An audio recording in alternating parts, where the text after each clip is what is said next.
Imaginen por un momento, para quienes nos escuchan, la titánica tarea de organizar el evento deportivo más grande del mundo. Ajá, una locura logística. Totalmente.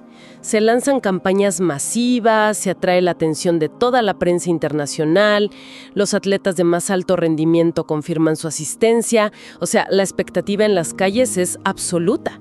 Todo indica que será un parteaguas histórico. Claro, el gran momento de brillar. Exacto. Pero, y aquí viene el giro, a escasas semanas de la inauguración, al revisar a fondo las arcas, los organizadores descubren algo aterrador. Tienen el presupuesto operativo de un torneo de fútbol de barrio. Uy, no. Sí, no hay capital para terminar los estadios, la red eléctrica del recinto principal colapsa si encienden todas las luces al mismo tiempo y pues el sistema de transporte local simplemente se paraliza ante el flujo de visitantes. Es un choque brutal, ¿no? Entre esa ambición global que mencionas y la realidad operativa de un territorio que pues simplemente no preparó sus cimientos. Precisamente. Y esa tensión, esa desconexión entre lo que se promete y lo que realmente se puede soportar, es el drama exacto que están viviendo muchísimas ciudades hoy en día.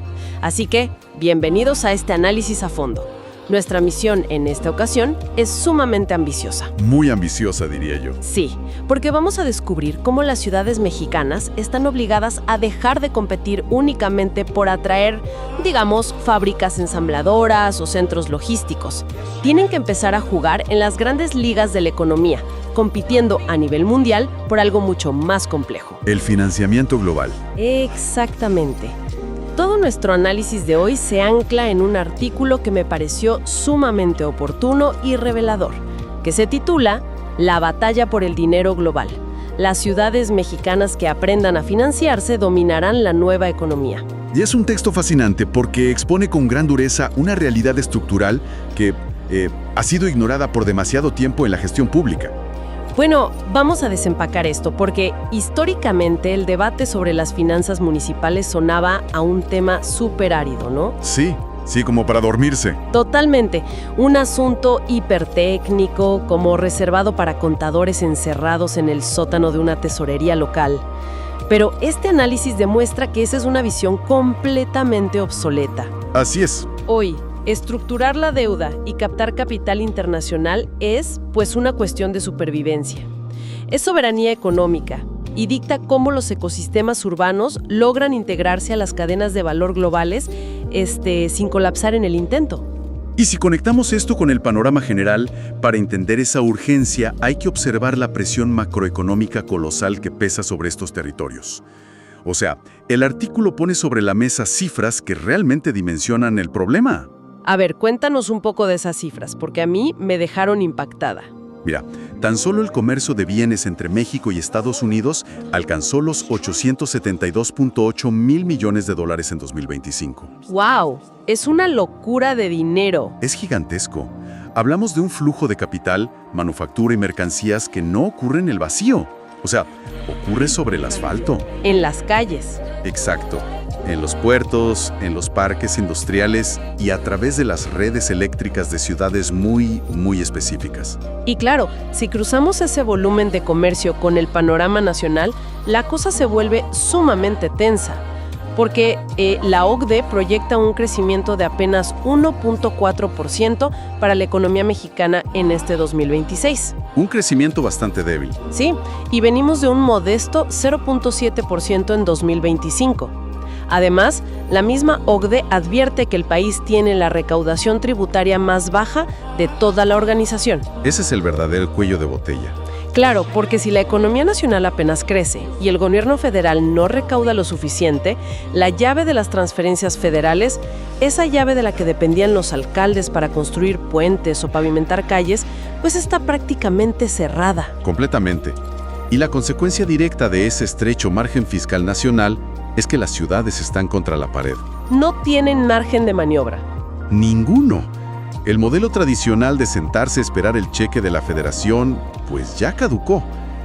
La inversión pública nacional seguirá fuertemente contenida, precisamente por esa necesidad de corregir el déficit fiscal del país del que hablabas. Entonces, ¿qué les queda?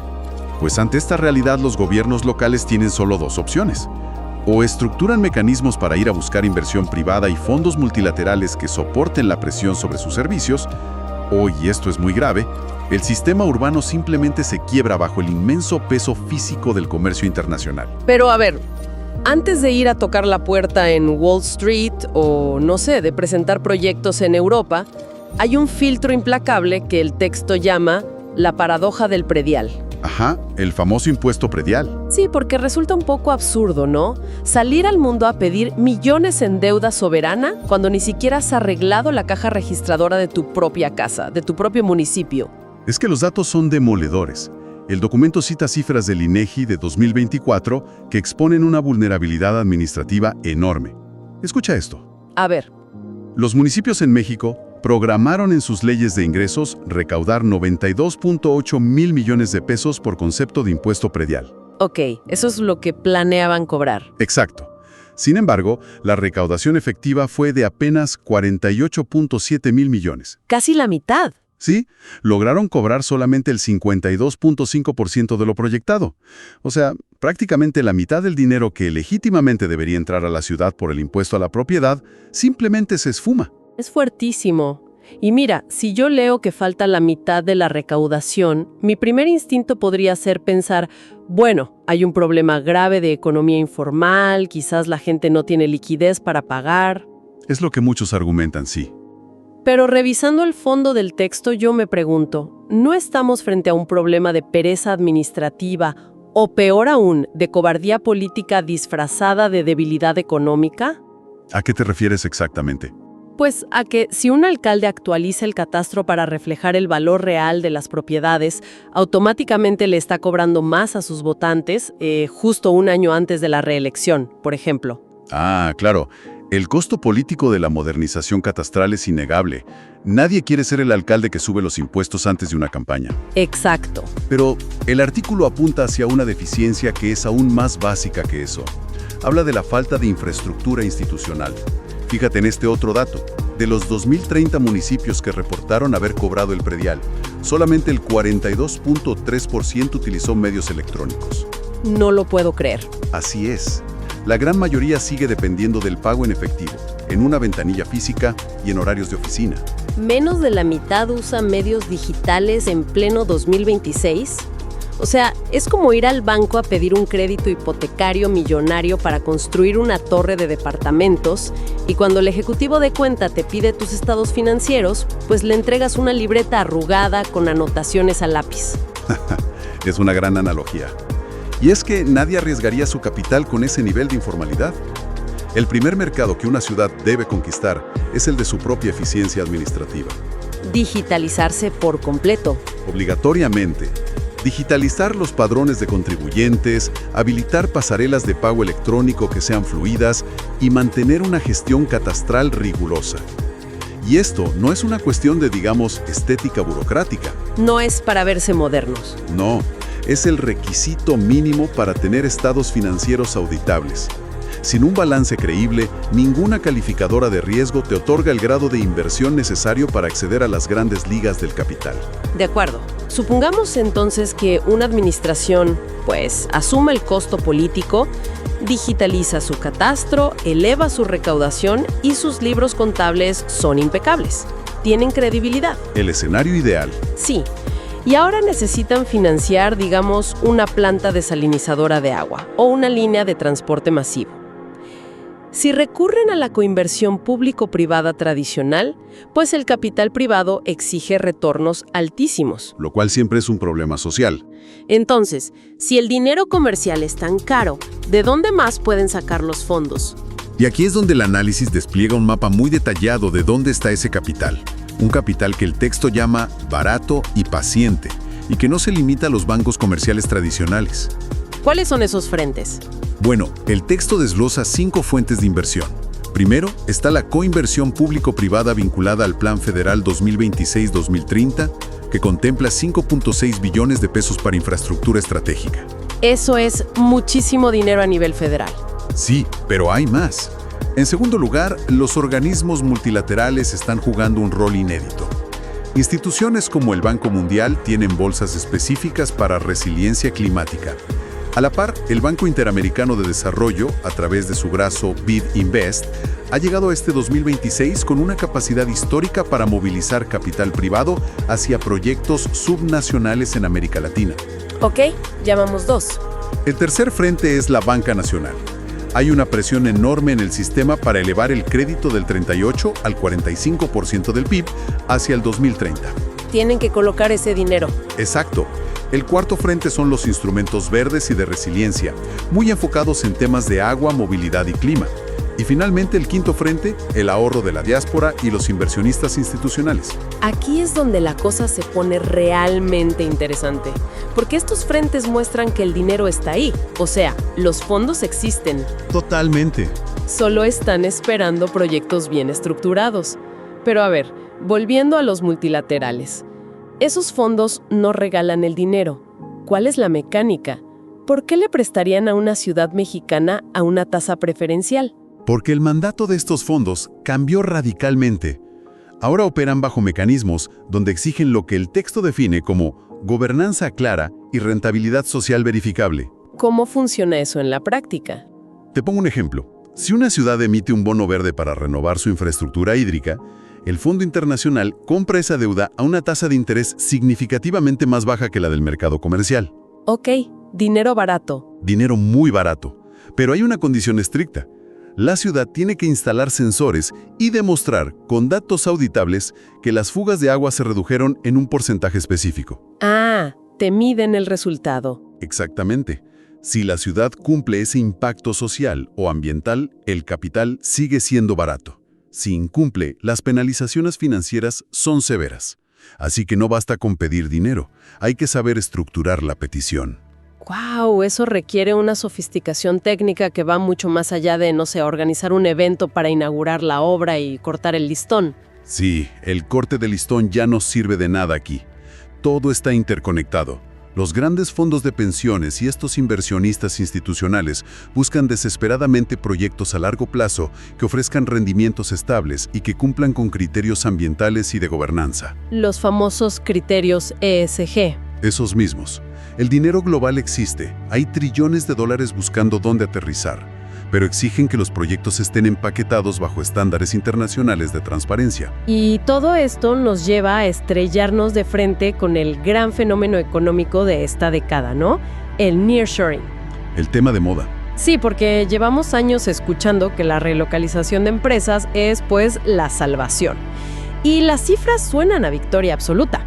México cerró el 2025 con un récord histórico de inversión extranjera directa de 40.871 millones de dólares. Un salto anual del 10.8%, nada menor. Para nada menor. Con ese torrente de dólares entrando, pareciera que todas las ciudades industriales ya deberían tener resuelto su financiamiento, ¿no? Y ese es precisamente el espejismo más peligroso del nearshoring del que habla el texto. Asumir que atraer la inversión extranjera directa se traduce automáticamente en desarrollo urbano y bienestar territorial es un error, porque atraer el capital y capturarlo son cosas completamente distintas. O sea, atraer la IED es como, imagínate, invitar a mucha gente a cenar a tu casa. Ajá. Pero capturar la inversión es asegurarte de que tienes suficientes sillas, que la comida alcanza y que los baños funcionan. Si no hay agua o energía cuando llegan los invitados, pues se van. Es una excelente forma de verlo. El estrés físico y operativo de los territorios receptores es real. El artículo cita una advertencia sumamente clara de la Universidad de Pensilvania. ¿Qué dicen ellos? Señalan que el auge sostenido del nearshoring está tensionando al límite el sistema eléctrico mexicano. Y simultáneamente, la OCDE remarca que si no se modernizan las redes, si no se garantiza el ciclo del agua y si no hay una gobernanza subnacional sólida, el modelo se agota. La entrada de capital no se tradujo automáticamente en un bienestar homogéneo para la ciudad. Es que no es suficiente tener un terreno baldío cerca de la frontera o de un puerto. Ya no basta con eso. Para nada. El concepto clave aquí es el suelo servido. Cuando una multinacional decide reubicar una planta de manufactura avanzada, no busca solo un terreno barato. Exige certidumbre regulatoria, disponibilidad de agua tratada, una red de energía limpia y redundante. Y servicios para su gente. Claro, servicios urbanos que ofrezcan calidad de vida para sus ingenieros y operarios. Si la ciudad no tiene los mecanismos financieros para construir y mantener ese ecosistema, la inversión simplemente buscará otro código postal u otro país. Es una competencia implacable, de verdad. Ahora, si hablamos de flujos masivos de dólares que sí están entrando a las ciudades de manera constante, pero que históricamente hemos ignorado como herramienta de financiamiento público. Ah, ya sé a dónde vas. Sí, hay que detenernos en lo que el artículo revela como una auténtica mina de oro invisible, las remesas. Un tema fundamental. Porque siempre las hemos visto bajo una lente casi asistencialista, ¿no? Como dinero de supervivencia familiar. Y ese es un error de apreciación monumental. En 2025, el Banco de México reportó la entrada de 61.791 millones de dólares por concepto de remesas. Es una cantidad absurda. Estamos hablando de un flujo de capital que rivaliza y hasta supera indicadores macroeconómicos fundamentales, incluyendo la inversión extranjera directa que acabamos de mencionar. Pero a ver, yo me pregunto, ¿cómo transformamos dinero que un migrante envía con muchísimo esfuerzo para que su familia coma o compre medicinas en capital para financiar, no sé, la infraestructura de la ciudad? Entiendo la duda. Es que suena casi perverso, ¿no? Pareciera un impuesto injusto para quienes de hecho tuvieron que irse por falta de oportunidades en su propia tierra. Lo fascinante aquí es que el planteamiento del artículo no radica en cobrarles impuestos, sino en integrarlos al sistema financiero mediante productos de inversión. El punto de inflexión ocurrió recientemente con la tecnología. Con las transferencias. Exacto. El 99.1% de esas remesas llegó por vías electrónicas. Y ojo a este dato. Por primera vez en la historia, el 50.4% se depositó directamente en una cuenta bancaria. ¡Wow! En lugar de ser cobrado en efectivo en una tienda de conveniencia. Este 50.4% lo cambia todo. Porque cuando el dinero se cobraba en efectivo y se gastaba en el mercado o se guardaba bajo el colchón, pues era dinero fantasma para el sistema financiero. No existía. Exacto. El depósito recurrente en una cuenta bancaria crea algo invaluable, que es la trazabilidad. Si una institución financiera ve que una familia recibe $300 constantes cada mes durante un año, esa familia deja de ser invisible y se convierte en un sujeto de crédito formal. Entiendo perfectamente el mecanismo. O sea, al estar bancarizados, el municipio o un banco de desarrollo puede estructurar un fideicomiso local. Así es. Y en lugar de que la diáspora, no sé, en Los Ángeles o Chicago, solo mande dinero a fondo perdido para el gasto diario, se les ofrece comprar un bono de desarrollo municipal. Un esquema trazable de ahorro. Claro, digamos que el migrante invierte $1,000. Obtiene un rendimiento anual respaldado por el municipio y el gobierno local obtiene capital fresco para pavimentar la calle de la comunidad de origen de ese mismo migrante, sin que sea un impuesto. Cito a la perfección el mecanismo de captura de valor. Cambiamos la narrativa por completo. Se trata de crear mecanismos transparentes, no de cargar al migrante con las tareas del Estado. Es brillante. El migrante deja de ser visto como un cajero automático de subsistencia familiar y se convierte en un inversor de su propia ciudad. Se generan fondos de coinversión local para vivienda o infraestructura, donde el riesgo está mitigado y el impacto social es directo. Es fascinante porque demuestra que el dinero y las herramientas están ahí.